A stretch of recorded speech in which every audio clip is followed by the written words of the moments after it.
ನಮಸ್ಕಾರ ಸ್ನೇಹಿತರೆ, ಇದೀಗ ತಾನೇ ಬಂದ ರಾಜ್ಯದ ಮುಖ್ಯವಾದ ಸುದ್ದಿಗಳು. ಭಾರತದ ಅತಿ ಶ್ರೀಮಂತ ಮುಖ್ಯಮಂತ್ರಿಗಳ ಪಟ್ಟಿ ಬಿಡುಗಡೆ. ಡಿ.ಕೆ. ಶಿವಕುಮಾರ್ ಅವರೇ ನಂಬರ್ 1 ಸ್ಥಾನದಲ್ಲಿದ್ದು, ಕೊನೆಯ ಸ್ಥಾನದಲ್ಲಿ ಜಮ್ಮು ಕಾಶ್ಮೀರ ಮುಖ್ಯಮಂತ್ರಿ ಇದ್ದಾರೆ. ಎಷ್ಟು ಆಸ್ತಿ ಹೊಂದಿದ್ದಾರೆ, ಏನಿದು ಮಾಹಿತಿ ಎಂಬುದನ್ನು ನೋಡೋಣ. ಇನ್ನು ಗೃಹಲಕ್ಷ್ಮಿ ಯೋಜನೆ ಫಲಾನುಭವಿಗಳಿಗೆ ಮುಖ್ಯವಾದ ಸೂಚನೆ. 2,000 ರೂಪಾಯಿ ಬಂದಿಲ್ವಾ? ಹಾಗಾದ್ರೆ ಮೊಬೈಲ್ನಲ್ಲಿನೇ ಈ ಒಂದು ಸ್ಟೇಟಸ್ ಅನ್ನು ನೀವು ಚೆಕ್ ಮಾಡಿಕೊಳ್ಳಬಹುದು. ಹೇಗೆ ಚೆಕ್ ಮಾಡಬೇಕು, ಏನಿದು ಮಾಹಿತಿ ಎಂಬುದನ್ನು ಕೂಡ ನೋಡೋಣ ಸ್ನೇಹಿತರೆ. ಮತ್ತೊಂದೆಡೆಯಲ್ಲಿ ಕರ್ನಾಟಕದಲ್ಲಿ ಗುಟ್ಕಾ ಮತ್ತು ಪಾನ್ ಮಸಾಲ 1 ವರ್ಷದವರೆಗೆ ಉತ್ಪಾದನೆ ಮಾರಾಟ ಸಂಪೂರ್ಣ ನಿಷೇಧ ಎಂದು ರಾಜ್ಯ ಸರ್ಕಾರದಿಂದ ಆದೇಶ. ಎಲ್ಲ ಸುದ್ದಿ ಬಂದಿವೆ ಸ್ನೇಹಿತರೆ. ಮತ್ತೊಂದೆಡೆಯಲ್ಲಿ ನೂತನ ಸಚಿವರಿಗೆ ಖಾತೆ ಹಂಚಿಕೆ ಫೈನಲ್ ಮಾಡಲಾಗಿದ್ದು, ಯಾವ ಸಚಿವರಿಗೆ ಯಾವ ಸ್ಥಾನ ಕೊಡಲಾಗಿದೆ ಎಂಬ ಮಾಹಿತಿಯು ಕೂಡ ನೋಡೋಣ. ಇನ್ನು ಕೊನೆಯದಾಗಿ ಕರ್ನಾಟಕ ಬಂದ್ ಬೆನ್ನಲ್ಲೇ ಶಾಲಾ ಕಾಲೇಜುಗಳಿಗೆ ರಜೆ ಇರುತ್ತೆ ಎಂಬ ಒಂದು ಸ್ಪಷ್ಟ ಮಾಹಿತಿ ಬಂದಿದೆ. ಎಲ್ಲ ಸುದ್ದಿ ಡೀಟೇಲ್ ಆಗಿ ನೋಡೋಕ್ಕೂ ಮೊದಲು ನೀವು ಸುದ್ದಿ ಸಮಯ ಯೂಟ್ಯೂಬ್ ಚಾನೆಲ್ಗೆ ಮೊದಲು ಬಾರಿ ಭೇಟಿ ಕೊಡ್ತಾ ಇದ್ರೆ ದಯವಿಟ್ಟು ಸಬ್ಸ್ಕ್ರೈಬ್ ಆಗಿ ಪಕ್ಕದಲ್ಲಿ ಕಾಣಿಸುವ ಗಂಟೆ ಕೂಡ ಒತ್ತಿದ್ರೆ ಕರ್ನಾಟಕದ ಎಲ್ಲಾ ಮಾಹಿತಿಗಳು ನಿಮಗೆ ಮೊದಲು ಸಿಗುತ್ತವೆ. ವಿಡಿಯೋಗೆ ನೀವು ಲೈಕ್ ಮಾಡಿ ಮತ್ತು ವಿಡಿಯೋ ಪೂರ್ತಿಯಾಗಿ ನೋಡಿ. ಬನ್ನಿ ಸ್ನೇಹಿತರೆ, ಎಲ್ಲ ಸುದ್ದಿಗಳನ್ನು ಡೀಟೇಲ್ ಆಗಿ ನೋಡೋಣ. ದೇಶದ ಅತಿ ಶ್ರೀಮಂತ ಮುಖ್ಯಮಂತ್ರಿಗಳ ಪಟ್ಟಿ ಬಿಡುಗಡೆ ಮಾಡಲಾಗಿದ್ದು, ಅದರಲ್ಲಿ ಡಿ.ಕೆ. ಶಿವಕುಮಾರ್ ಅವರು ಮೊದಲನೇ ಸ್ಥಾನ ಪಡೆದುಕೊಂಡಿದ್ದಾರೆ. ಹೌದು, ಭಾರತದ ಎಲ್ಲ ರಾಜ್ಯಗಳು ಮತ್ತು ಕೇಂದ್ರಾಡಳಿತ ಪ್ರದೇಶಗಳ ಮುಖ್ಯಮಂತ್ರಿಯ ಆಸ್ತಿ ವಿವರಕ್ಕೆ ಸಂಬಂಧಪಟ್ಟಂತೆ ಅಸೋಸಿಯೇಷನ್ ಫಾರ್ ಡೆಮೊಕ್ರಾಟಿಕ್ ರಿಫಾರ್ಮ್ಸ್ ಎನ್ನುವ ಸಂಸ್ಥೆ ಮಹತ್ವದ ವರದಿಯೊಂದು ಬಿಡುಗಡೆ ಮಾಡಿದೆ. ಆ ಒಂದು ಪಟ್ಟಿಯಲ್ಲಿ ದೇಶದ ಒಟ್ಟು 31 ಮುಖ್ಯಮಂತ್ರಿಗಳ ಆಸ್ತಿಯ ಬಗ್ಗೆ ಮಾಹಿತಿ ಹಂಚಿಕೊಳ್ಳಲಾಗಿದೆ. ಹೌದು ಗೆಳೆಯರೆ, ಕರ್ನಾಟಕದ ಮುಖ್ಯಮಂತ್ರಿ ಡಿ.ಕೆ. ಶಿವಕುಮಾರ್ ಅವರು ಇಡೀ ಭಾರತದಲ್ಲೇ ಅತ್ಯಂತ ಶ್ರೀಮಂತ ಮುಖ್ಯಮಂತ್ರಿಯಾಗಿ ಹೊರಹೊಮ್ಮಿದ್ದಾರೆ.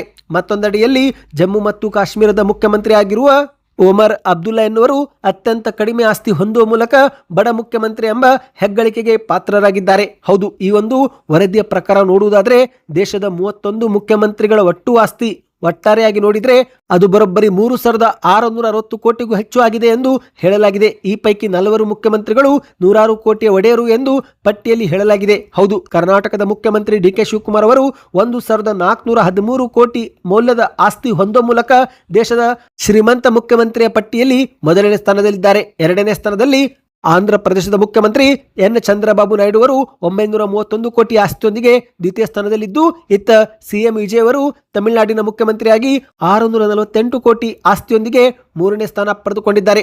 ಅರುಣಾಚಲ ಪ್ರದೇಶದ ಮುಖ್ಯಮಂತ್ರಿ ಫೇಮಾ ಖಂಡು ಅವರು 332 ಕೋಟಿ ಆಸ್ತಿ ಹೊಂದುವ ಮೂಲಕ 4ನೇ ಸ್ಥಾನ ಪಡೆದುಕೊಂಡಿದ್ದಾರೆ. ಈ ರೀತಿಯಾಗಿ ಸ್ನೇಹಿತರೆ, ಕೊನೆಯ ಸ್ಥಾನ ನೋಡುವುದಾದರೆ ಜಮ್ಮು ಮತ್ತು ಕಾಶ್ಮೀರದ ಮುಖ್ಯಮಂತ್ರಿ ಆಗಿರುವ ಒಮರ್ ಅಬ್ದುಲ್ಲಾ ಎನ್ನುವರು ಕೇವಲ 55,24,000 ರೂಪಾಯಿ ಆಸ್ತಿ ಹೊಂದುವ ಮೂಲಕ ದೇಶದ ಅತ್ಯಂತ ಬಡ ಮುಖ್ಯಮಂತ್ರಿ ಎಂದು ಹೊರಹೊಮ್ಮಿದ್ದಾರೆ. ಸ್ನೇಹಿತರೆ, ಬನ್ನಿ ಈಗ ಮತ್ತೊಂದು ಮಾಹಿತಿಗೆ ಹೋಗೋಣ.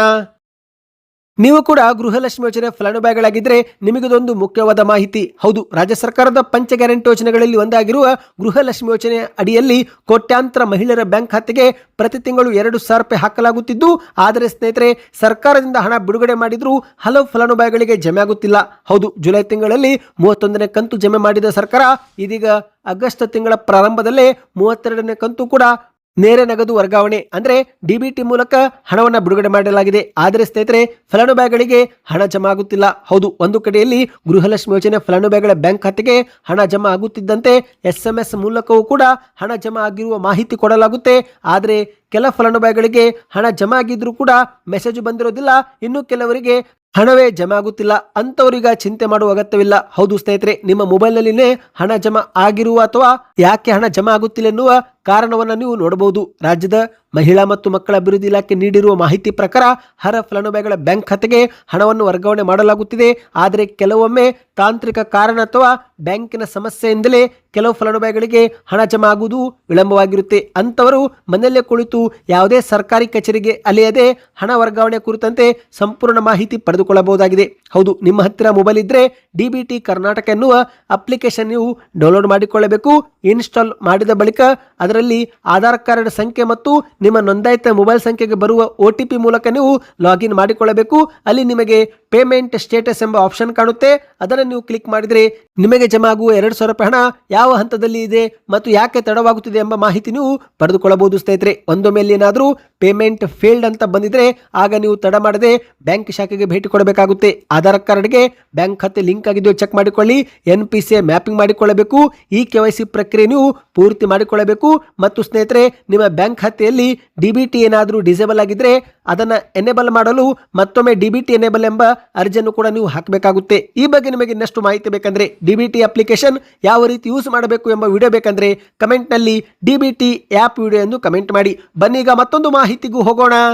ರಾಜ್ಯ ಸರ್ಕಾರದಿಂದ ಮಹತ್ವದ ಘೋಷಣೆ. ಕರ್ನಾಟಕದಲ್ಲಿ ಮುಂದಿನ 1 ವರ್ಷದವರೆಗೆ ಗುಟ್ಕಾ ಮತ್ತು ಪಾನ್ ಮಸಾಲ ಉತ್ಪಾದನೆ ಮಾರಾಟ ಸಂಪೂರ್ಣವಾಗಿ ಬಂದ್ ಮಾಡಲಾಗುತ್ತಿದೆ. ಹೌದು ಗೆಳೆಯರೆ, ರಾಜ್ಯದಲ್ಲಿ ತಂಬಾಕು ಮತ್ತು ನಿಕೋಟಿನ್ ಯುಕ್ತ ಗುಟ್ಕಾ ಹಾಗೂ ಪಾನ್ ಮಸಾಲ ಮಾರಾಟದ ಮೇಲೆ ರಾಜ್ಯ ಸರ್ಕಾರ ಕಠಿಣ ಕ್ರಮ ತೆಗೆದುಕೊಳ್ಳಲು ಮುಂದಾಗಿದೆ. ಇನ್ನು ಮುಂದೆ ಇಂತಹ ಉತ್ಪಾದನೆ, ಶೇಖರಣೆ ಮತ್ತು ವಿತರಣೆ ಸೇರಿ ಮಾರಾಟ ಮಾಡುವುದು ರಾಜ್ಯಾದ್ಯಂತ 1 ವರ್ಷದ ಅವಧಿಗೆ ಸಂಪೂರ್ಣ ನಿಷೇಧ ಎಂದು ಆದೇಶ ಹೊರಡಿಸಲಾಗಿದೆ. ರಾಜ್ಯದ ಯುವಕರ ಮತ್ತು ಸಾರ್ವಜನಿಕರ ಆರೋಗ್ಯ ರಕ್ಷಣೆ ಹಿತದೃಷ್ಟಿಯಿಂದ ಈ ಒಂದು ಹೊಸ ನಿಯಮ ಜಾರಿಗೆ ಮಾಡಲಾಗುತ್ತಿದೆ ಎಂದು ಹೇಳಲಾಗಿದೆ. ರಾಜ್ಯದ ಆಹಾರ ಸುರಕ್ಷತಾ ಆಯುಕ್ತರು ಅಧಿಕೃತವಾದ ಅಧಿಸೂಚನೆ ಜಾರಿಗೊಳಿಸಿದ್ದಾರೆ. ಯಾವುದೇ ಹೆಸರಲ್ಲಿ ಅಥವಾ ಯಾವುದೇ ಒಂದು ಪ್ಯಾಕೆಟ್ನಲ್ಲಿ ತಂಬಾಕು ಅಥವಾ ನಿಕೋಟಿನ್ ಬೆರೆಸಿರುವ ಗುಟ್ಕಾ ಮತ್ತು ಪಾನ್ ಮಸಾಲಗಳನ್ನು ಇನ್ನು ಮುಂದೆ ಮಾರಾಟ ಮಾಡುವುದು, ಸಾಗಿಸುವುದು ಸಂಪೂರ್ಣವಾಗಿ ಶಿಕ್ಷಾರ್ಹ ಅಪರಾಧವಾಗಿರುತ್ತೆ. ಈ ನಿಯಮ ಉಲ್ಲಂಘಿಸಿದರೆ ಅಂತವರ ವಿರುದ್ಧ ಕಾನೂನು ಮತ್ತು ಕಠಿಣ ಕ್ರಮ ಜರುಗಿಸಲಾಗುತ್ತೆ ಎಂದು ಅಧಿಸೂಚನೆಯಲ್ಲಿ ಹೇಳಲಾಗಿದೆ.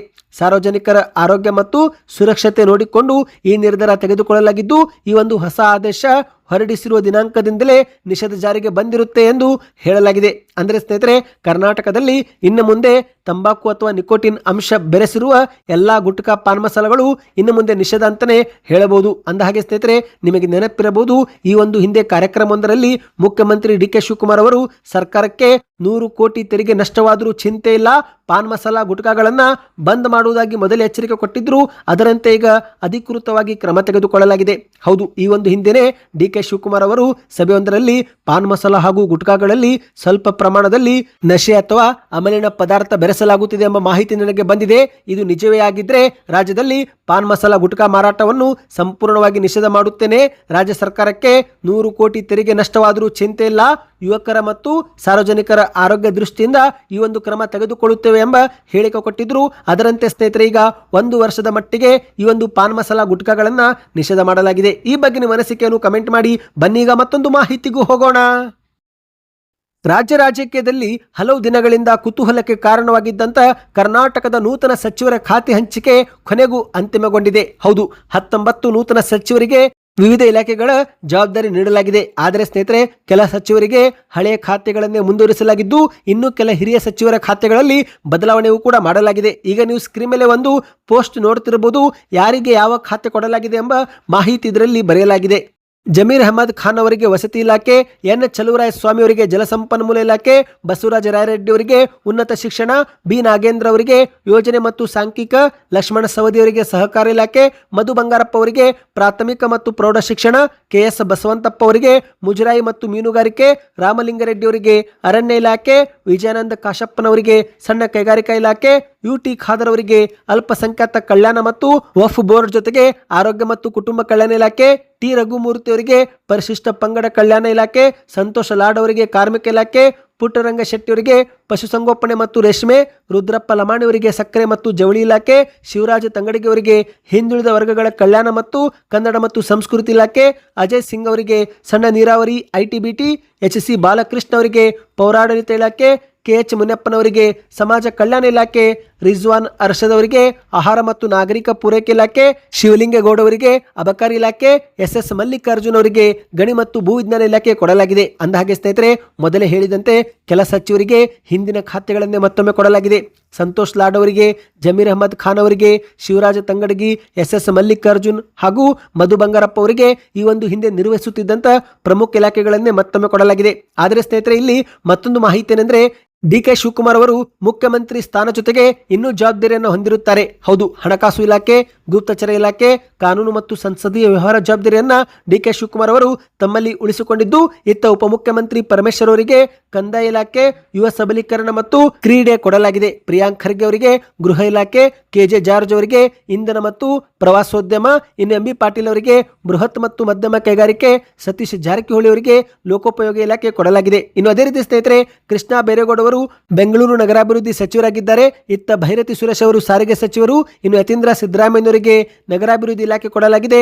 ಶರಣ ಪ್ರಕಾಶ್ ಪಾಟೀಲ್ ಅವರಿಗೆ ವೈದ್ಯಕೀಯ ಶಿಕ್ಷಣ ಹಾಗೂ ಈಶ್ವರ ಖಂಡ್ರೆ ಅವರಿಗೆ ಗ್ರಾಮೀಣಾಭಿವೃದ್ಧಿ ಇಲಾಖೆ ಜವಾಬ್ದಾರಿ ಮುಂದುವರಿಸಲಾಗಿದೆ ಎಂದು ಹೇಳಲಾಗಿದೆ. ಬನ್ನೀಗ ಕೊನೆಯ ಮಾಹಿತಿಗೆ ಹೋಗೋಣ. ಕಾವೇರಿ ನೀರಿಗಾಗಿ ಹೋರಾಟ ಕರ್ನಾಟಕದಂತ ಕಿಚ್ಚು ಹಚ್ಚಿದೆ. ಹೌದು, ಕರ್ನಾಟಕದಲ್ಲಿ ತಮಿಳುನಾಡಿಗೆ ನೀರು ಹರಿಸುವುದನ್ನು ವಿರೋಧಿಸಿ ಹಲವು ಸಂಘಟನೆಗಳು ಕರ್ನಾಟಕ ಬಂದ್ಗೆ ಕರೆ ಕೊಟ್ಟಿದ್ದಾರೆ. ರಾಜ್ಯದ ಪ್ರಮುಖ ನೀರಾವರಿ ಯೋಜನೆಗಳ ಅನುಷ್ಠಾನದ ಆಗ್ರಹ ಜೊತೆಗೆ ಕಾವೇರಿ ನೀರಿಗಾಗಿ ತಮಿಳುನಾಡು ಸರ್ಕಾರದ ಧೋರಣೆ ಖಂಡಿಸಿ ಕನ್ನಡಪರ ಸಂಘಟನೆ ಮತ್ತು ಹಲವು ರೈತ ಸಂಘಟನೆಗಳು ನಾಳೆ ಆಗಸ್ಟ್ 13ರಂದು ಕರ್ನಾಟಕ ಬಂದ್ಗೆ ಕರೆ ಕೊಟ್ಟಿತ್ತು. ಆದರೆ ಕೆಲ ಸಂಘಟನೆಗಳು ಈಗ ಕರ್ನಾಟಕ ಬಂದ್ಗೆ ಬೆಂಬಲ ಇಲ್ಲ ಎಂದು ಸ್ಪಷ್ಟಪಡಿಸಿವೆ. ಹೌದು ಗೆಳೆಯರೆ, ವಿಶೇಷವಾಗಿ ಕನ್ನಡಪರ ಹೋರಾಟಗಾರರಾಗಿರುವ ವಾಟಾಳ್ ನಾಗರಾಜ್ ಅವರ ನೇತೃತ್ವದಲ್ಲಿ ಈ ಒಂದು ಬಂದ್ಗೆ ಕರೆ ಕೊಡಲಾಗಿತ್ತು. ಕಾವೇರಿ ನೀರು ವಿವಾದ, ಮೇಕೆದಾಟು, ಮಹದಾಯಿ, ಕಳಸಾ ಬಂಡೂರಿ ಸೇರಿದಂತೆ ಅನೇಕ ಕಾರಣಕ್ಕೆ ಬಂದ್ ಮಾಡುತ್ತೇವೆ ಎಂದು ಹೇಳಿದ್ರು. ಆದರೆ ಈಗ ಕರ್ನಾಟಕದಲ್ಲಿ ಉತ್ತಮ ಮಳೆಯಿಂದ ಹಲವು ಜಲಾಶಯಗಳು ತುಂಬಿ ಹರಿಯುತ್ತಿದ್ದು, ಹಾಗಾಗಿ ಕರ್ನಾಟಕ ಬಂದ್ ಮಾಡುವ ಅವಶ್ಯಕತೆ ಇಲ್ಲ ಎಂದು ಹಲವು ಸಂಘಟನೆಗಳು ಈಗ ಹಿಂದಕ್ಕೆ ಸರಿಯುತ್ತಿವೆ. ಹೌದು ಸ್ನೇಹಿತರೆ, ಕರ್ನಾಟಕ ಬಂದ್ ನಾಳೆ ಇರಲಿದೆ. ಆದರೆ ಶಾಲಾ ಕಾಲೇಜುಗಳು ಕೂಡ ಎಂದಿನಂತೆ ನಡೆಯಲಿವೆ ಎಂದು ಹೇಳಲಾಗ್ತಾ ಇದೆ. ಈ ಒಂದು ಹಿಂದೆ ಶಾಲಾ ಕಾಲೇಜುಗಳಿಗೆ ನೀಡಿದ್ದಂತ ರಜೆಯೂ ಕೂಡ ಈಗ ರದ್ದುಗೊಳಿಸಲಾಗಿದೆ. ಹೌದು, ಕರ್ನಾಟಕ ಬಂದ್ ದಿನ ಶಾಲಾ ಕಾಲೇಜುಗಳಿಗೆ ರಜೆ ಕೊಡುವುದರಿಂದ ವಿದ್ಯಾರ್ಥಿಗಳಿಗೆ ಶೈಕ್ಷಣಿಕವಾಗಿ ನಷ್ಟ ಉಂಟಾಗುತ್ತೆ. ಹಾಗಾಗಿ ಬಂದ್ ಇರೋದಿಲ್ಲ ಎಂದು ಶಿಕ್ಷಣ ಮಂಡಳಿ ತಿಳಿಸಿದೆ. ಸ್ನೇಹಿತರೆ, ರಜೆ ಇಲ್ಲದಿದ್ರೂ ಮಕ್ಕಳಿಗೆ ಶಾಲೆಗಳಲ್ಲಿ ಕಾವೇರಿ ಜಲ ವಿವಾದದ ಕುರಿತಂತೆ ಜಾಗೃತಿ ಮೂಡಿಸುವಂತೆ ಕರೆ ನೀಡಲಾಗಿದೆ. ಹಾಗಾದ್ರೆ ನಾಳೆ ಕರ್ನಾಟಕ ಬಂದ್ ಇದ್ರೂ ಏನೆಲ್ಲ ಸೌಲಭ್ಯಗಳು ಇರುತ್ತೆ ಎಂಬುದನ್ನು ನೋಡೋಣ. ಮೊದಲಿಗೆ ಸ್ನೇಹಿತರೆ, ಶಾಲಾ ಕಾಲೇಜುಗಳು ಎಂದಿನಂತೆ ಇರಲಿವೆ. ಸರ್ಕಾರಿ ಕಚೇರಿಗಳು, ಕಾರ್ಪೊರೇಟ್ ಕಚೇರಿಗಳು, ಬ್ಯಾಂಕುಗಳು, ಆಸ್ಪತ್ರೆಗಳು, ಮೆಡಿಕಲ್ ಶಾಪ್ಗಳು, ಅಗತ್ಯ ಸೇವೆಗಳು ಎಂದಿನಂತೆ ಇರಲಿವೆ. ಇತ್ತ ಮೆಟ್ರೋ ಸೇವೆ, ಕೆಎಸ್ಆರ್ಟಿಸಿ, ಬಿಎಂಟಿಸಿ, ಆಟೋ ಟ್ಯಾಕ್ಸಿ, ಶಾಲಾ ವಾಹನ, ಖಾಸಗಿ ಬಸ್ ಕೂಡ ಎಂದಿನಂತೆ ಇರಲಿವೆ ಎಂದು ಹೇಳಲಾಗಿದೆ. ಒಟ್ಟಿನಲ್ಲಿ ಸ್ನೇಹಿತರೆ, ನಾಳೆಯ ಕರ್ನಾಟಕ ಬಂದ್ಗೆ ಮಿಶ್ರ ಪ್ರತಿಕ್ರಿಯೆ ವ್ಯಕ್ತವಾಗುತ್ತಿದೆ. ಕೆಲ ಕನ್ನಡ ಪರ ಸಂಘಟನೆಗಳು ಈ ಒಂದು ಹಿಂದಿಗೆ ಬಂದ್ಗೆ ಬೆಂಬಲ ಘೋಷಣೆ ಮಾಡಿದ್ರು. ಈಗ ಕೊನೆಯ ಕ್ಷಣದಲ್ಲಿ ಬಂದ್ಗೆ ಬೆಂಬಲ ಇರೋದಿಲ್ಲವೆಂದೇ ಹೇಳಿವೆ. ಸ್ನೇಹಿತರೆ, ನಿಮ್ಮ ಪ್ರಕಾರ ಕರ್ನಾಟಕ ಬಂದ್ ಆಗಬೇಕು ಆಗಬಾರದು ಎಂಬುದನ್ನು ಕಮೆಂಟ್ ಮಾಡ್ತಾ, ಈ ಎಲ್ಲ ಮಾಹಿತಿಗಳು ನಿಮಗೆ ಇಷ್ಟವಾಗಿದ್ದರೆ ಚಾನಲ್ಗೆ ಸಬ್ಸ್ಕ್ರೈಬ್ ಮಾಡ್ಕೊಳ್ಳಿ.